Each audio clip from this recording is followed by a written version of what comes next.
Halo semua, kami dari kelompok 4 mata kuliah Manajemen Aset dan Proyek semester 5 ingin mempresentasikan hasil kerja kami dengan judul Perencanaan Proyek. Menurut Sukartawi, perencanaan adalah pemilihan alternatif atau pengalokasian berbagai sumber daya yang tersedia.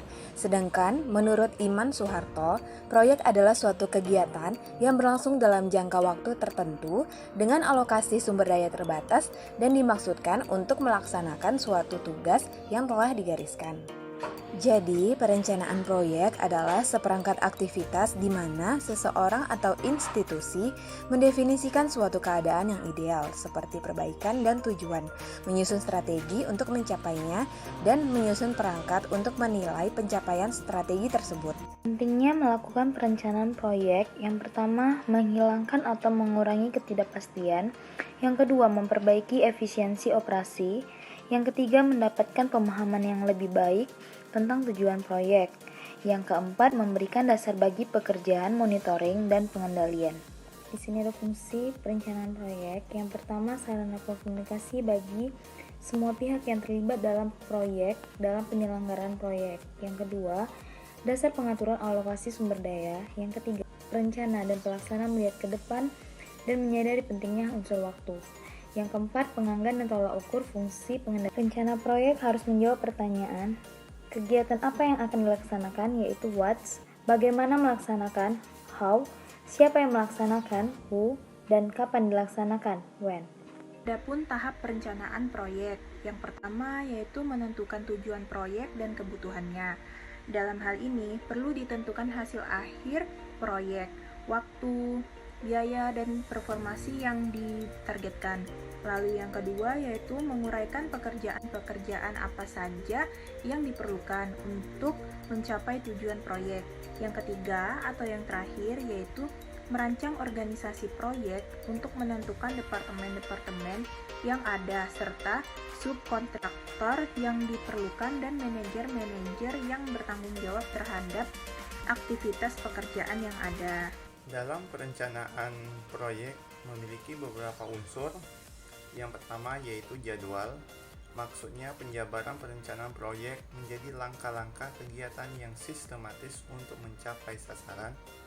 Yang kedua yaitu perakiraan, adalah usaha yang dilakukan secara sistematis untuk melihat keadaan masa depan dengan data-data yang tersedia. Yang ketiga yaitu sasaran, tujuan yang spesifik di mana semua kegiatan diarahkan dan diusahakan untuk mencapainya. Yang keempat yaitu kebijakan dan prosedur, merupakan alat komunikasi yang diharapkan dapat mengatur, mengkoordinasi, dan menyatukan arah gerak bagian kegiatan yang akan dilakukan. Yang kelima yaitu anggaran, yang dikaitkan dengan rencana jadwal pelaksanaan pekerjaan. Selanjutnya susunan perencanaan proyek. Yang pertama itu menentukan tujuan dan sasaran. Sebelum pelaksanaan suatu proyek, kita harus menentukan dulu apa tujuan dari proyek tersebut dan sasaran apa yang akan kita capai. Baru kita bisa merumuskan perencanaan strategis. Strategi apa yang akan kita gunakan agar proyek ini berhasil. Baru kita menjabarkan perencanaan yang merupakan operasional, yang di dalamnya ada paket kerja, struktur rencana kegiatan, baru organisasi, siapa yang mengerjakan, anggaran, berapa biaya yang akan kita anggarkan, baru kita menyusun jadwal berapa lama proyek ini dilaksanakan.